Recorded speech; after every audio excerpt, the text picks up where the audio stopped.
friends, it's me, the Ebony Otaku, the well-rounded nerd.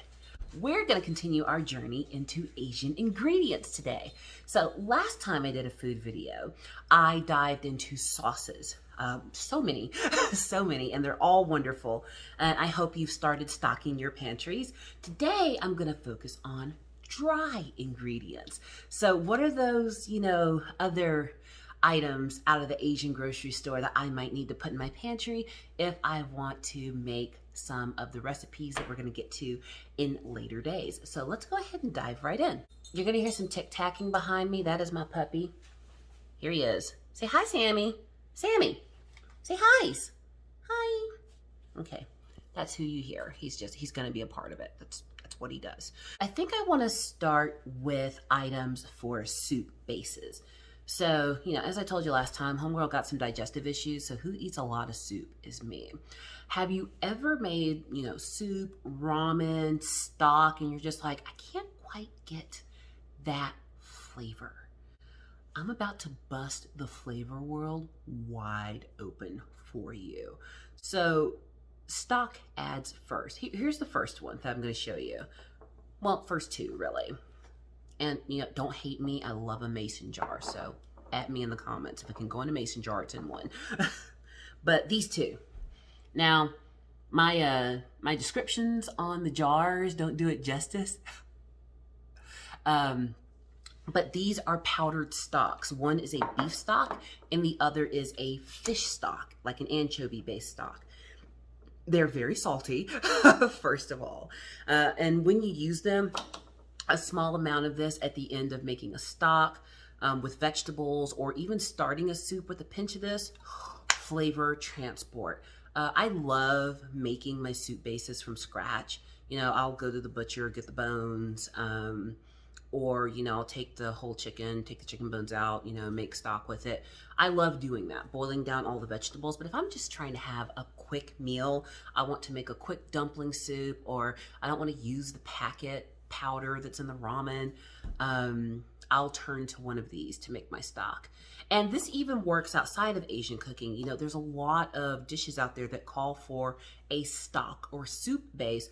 This is a quick way to make the base. But again, a little goes a long, long way. So you want to make sure you use accordingly. And remember the salt count. That's another thing about these stock powders, is because they have high sodium in them, you don't really need another source of sodium inside of your dish. So you might want to add fish sauce or salt. Ease back on it. Give it a good taste. Make sure that the dilution of water to powder is really good, or everyone eating your food's going to have a bad time.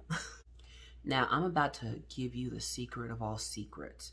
No one told me about this when I was first starting to make Asian cuisine. And there's just this umami savoriness that can be in your soup bases. Not just soup bases, if you are making like a kimchi pancake or something like that, where is this extra flavor coming from?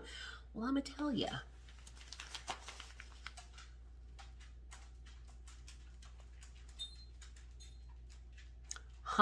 Dashi. Dashi is a bonito soup stock. Bonito is a fish, and it's used a lot in Japanese cooking. And when this fish is distilled down to its parts and turned into powder, it is a delicious additive to any dish. The first time I made tofu jjigae at home, so tofu soup, a Korean tofu soup, I followed this recipe I found to the letter, and yet I could not get that restaurant taste. I searched high and low. One of my cousins loves Asian cuisine as much as I do, and she told me about this stuff. And I was like, what? This is all it took? A pinch of this and boom, I had the flavor. I was missing dashi powder. So this is a big old bag. I've actually got some in a mason jar in my pantry.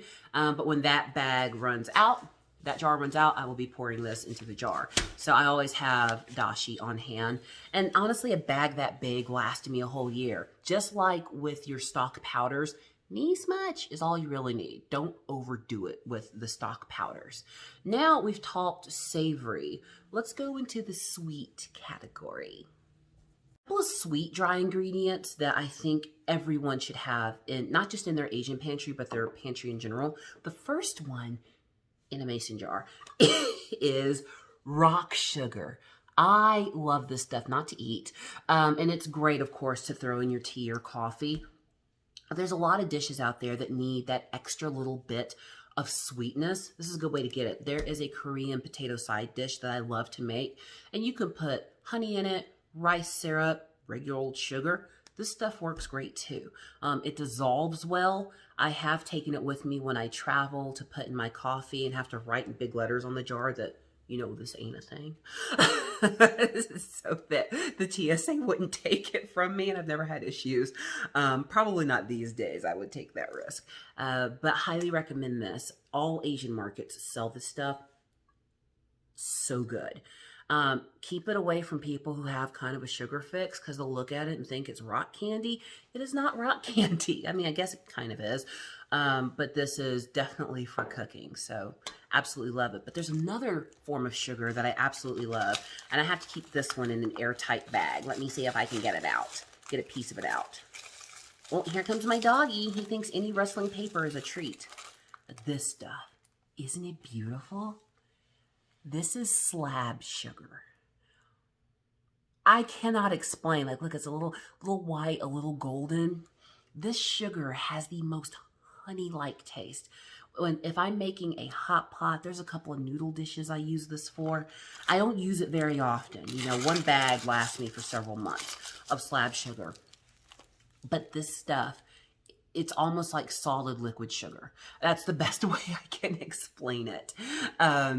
It melts very easily. So if you're trying to balance out, you know, that salty and sweet, that sour, the umami, and there's still another flavor I'm forgetting, at me in the comments. This will help you do it. Again, don't need much of it. It's very sweet, but for me at least, it's a good substitute to just using white sugar. I really like to use, you know, sugar in the raw.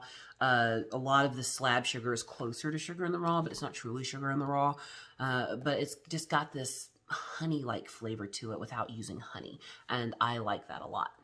We're going to talk about finely granulated substances. Powders, things in powdered form. And there's a lot of these. There's stuff that should be stocked in your pantry anyway. You should have flour, a couple of kinds. Maybe bread flour, all-purpose flour. In my pantry, I keep all-purpose flour, whole wheat flour, buckwheat flour, because I make noodles from scratch too. So you need different kinds of flours, and I make bread as well. So you need that in order to get the best out of your results. You have to use the right flour. You should have baking powder, baking soda, all that kind of stuff should be in there. Salt, yeah. We're going to talk about powders that are usually kept in Asian pantries. And here's one that I absolutely love. Oh, potato starch. Potato starch, and I usually get a Korean brand because there's a lot of Korean cooking that involves potato starch. But potato starch is a binder. So if you're making some kind of pancake or dumpling, or even say a bowl of egg drop soup, which is super simple to make, by the way, I'm going to do that on this channel. But you need a way to thicken it up. It's potato starch that's doing it. So if you tried to make a soup like that at home and you couldn't get the consistency, you need potato starch. I mean, there are other starches out there like corn starch. I just personally prefer this one.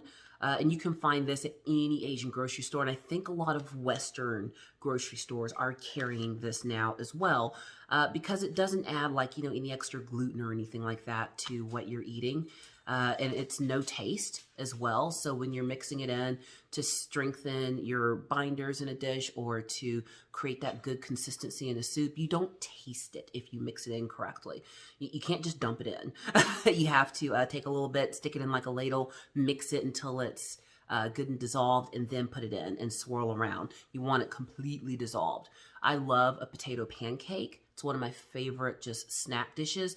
And to bind the potato together after grinding it up with like onion and garlic, a little potato starch goes in and that makes it hold its form. So lots of great uses there. And now that I've said that, I have this whole air fryer. I might make a potato pancake in the air fryer and see if it works. Now I want to know, do you think it'll work? I'm way off topic now. Okay. Next powder. This bag is a little fluffy. It's got things all over it, but I love this stuff. This is Korean pancake mix. Now you might be saying, Miss Ebony Otaku, why on earth would you use this stuff? Don't you have Bisquick? Of course I do. I just got, well, that's not coming off. My bag is so floury that I've got it on me now. Yes, of course, I have my standard pancake mixes. I have 6 kinds of flour in my pantry right now. But when I'm making things like, good example, a kimchi pancake, a seafood pancake, an Asian style pancake, I love using the Korean pancake mix because it has the right balance of flour, any starches you might need, sugar, baking powder, all of that's already in there in the right proportions for this type of dish. If I was making an American style pancake, I would not use Korean pancake mix because they have 2 intentions. And this is really good for making savory pancakes. So you don't, I don't think of this in the sweet zone. This is in the, I'm going to take things like eggs, good greens, all that, and make a pancake out of it. And it comes out so tasty and wonderful. And when you get that nice bit of crisp on your pancake, especially a kimchi pancake, you are transported into the flavor zone. So highly recommend picking some of this up, giving it a try. I will be doing pancake videos eventually once I am able to eat, because like I said, I'm not going to cook food for y'all that I can't eat myself. And one more powder, which really you can get the powdered kind or the flake kind of this, but I'm going to put it in the powder category. Gochugaru. Hot pepper powder, hot pepper flakes. I have both in my pantry because I make my own kimchi and I need it.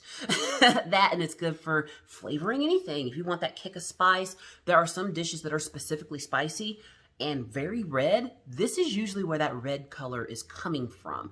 How do they get it so red? I don't know. There's a whole process. Go find a YouTube video on it. Support other creators. But not only does this add good spice, it's spicy with a purpose. It's spice and flavor. It's not just hot for the sake of hot. It's actually good. So even if you're not going to go out and make all of these things, if you're a person who leans toward like having a bit of a kick in their food, pick up a small bag of this, again, at any Asian market, and I think some Western markets carry it now. I've seen it in a few places. And sprinkle it in your soup. Put it on top of your chicken. Use it in your marinade. So good. Now, if you're cooking for someone who doesn't like spice, skip it and cook something else. Now, there's a couple more items in the dried category I want to get to. I was going to pull out like the dried garlic and dried onions, but I think most people have a version of that in their home, so I'm not going to go there. But you can find it in huge quantities at the Asian market for way cheaper than you're getting it at other stores that shall remain nameless. But here's one that I absolutely love.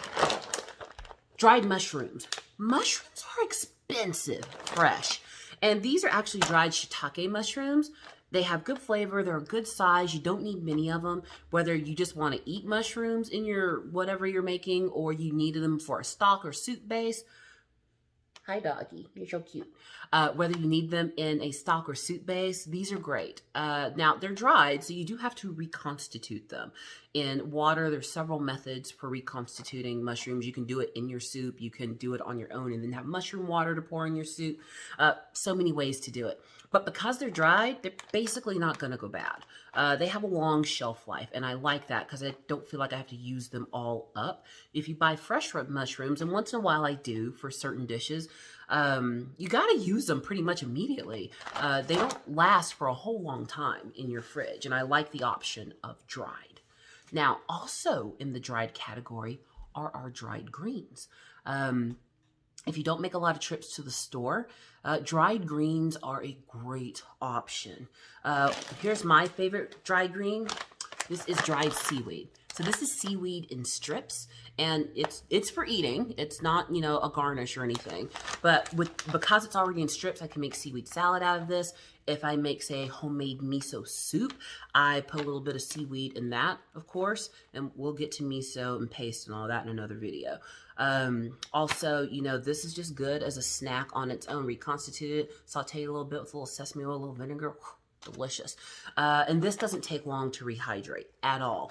And it's deceptive. This much turns into this much because, again, dehydrated. Same thing with the mushrooms. They start out this big, they end up this big when you rehydrate them. So be aware of that, you know, if you pull out a handful, you're going to end up with a bucket of seaweed unintentionally. Next kind of seaweed, again, for making stock, and you can eat it if you want to, is kombu.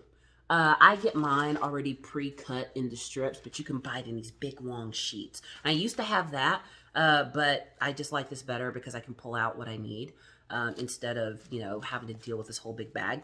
But kombu is very useful in flavoring stocks. So a lot of your soup bases are going to be anchovy and kombu based with onion or whatever else you want to put in there. This is what they're talking about. And again, it will expand in the water, but it releases a really good flavor. And when it's done doing its job, you can eat it.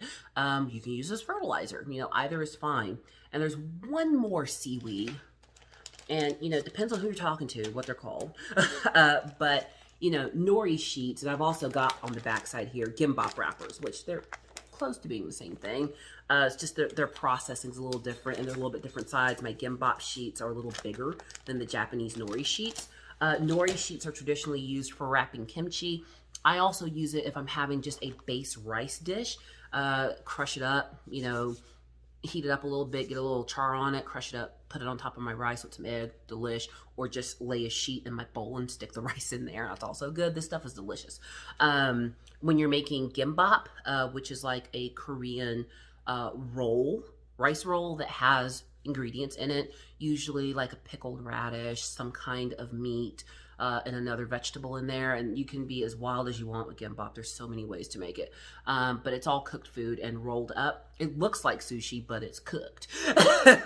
It's got sushi style rice in it. But it's not what Westerners think of as sushi because it's, you know, everything's cooked. That's the best way I can explain that.